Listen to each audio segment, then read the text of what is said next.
Hi, Frank. Hello, Maggie. So a lot's been happening. Has it? Well, I did a column for National Review, which I meant to be pro-Trump, at least insofar as I thought he gave an incredibly, potentially politically powerful economic speech. The best line of which was right up front, where he said, "It used to be we made cars in Flint, Michigan, and we couldn't drink the water in Mexico. And now they make the cars in Mexico and we can't drink the water in Flint." Did you see that speech? Do you have any sense of whether that's a powerful economic message? I thought that was a really good line.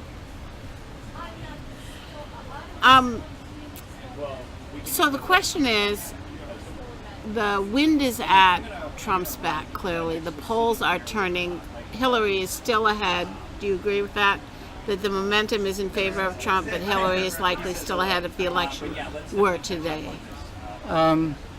The average of polls is 1%. So ahead, tied. I think it's virtually tied. What I think is much more important is what we learned about the path to 270 delegates.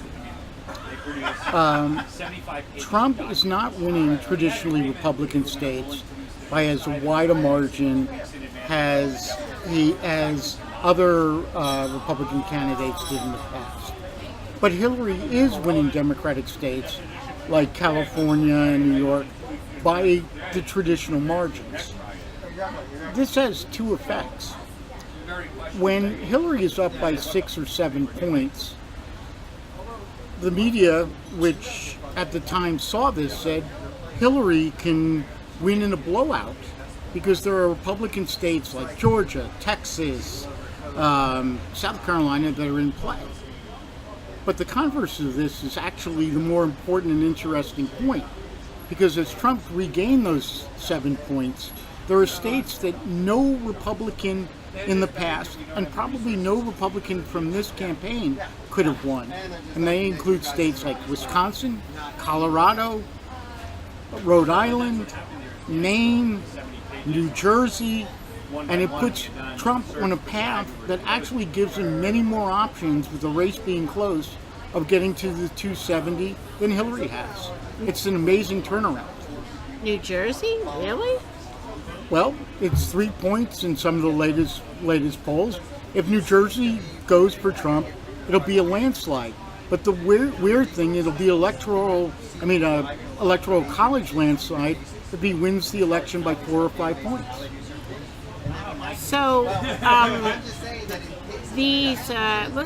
let's go over some of these states in more detail, or at least in more. So, on the one hand, what we have is the phenomenon where Hillary is doing very badly and Trump is pulling up to close to even within the margin of error, possibly up a couple of points. But isn't it still true that the undecideds are really large for this point in the election cycle, and so we're dealing with a momentum election? The American people are deciding between two candidates. They have not bought either of these candidates. It could go either way. Yes. So what does Trump need to do to seal the deal, in your view?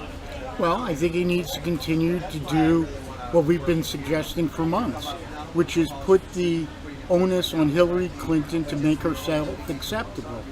She has done a number of things that make the American people distrust her, and her negatives have exceeded Trump's in several polls. Keeping the focus on Hillary and the ways in which she is unacceptable is the key for him. And if he continues to do that, I think he'll win.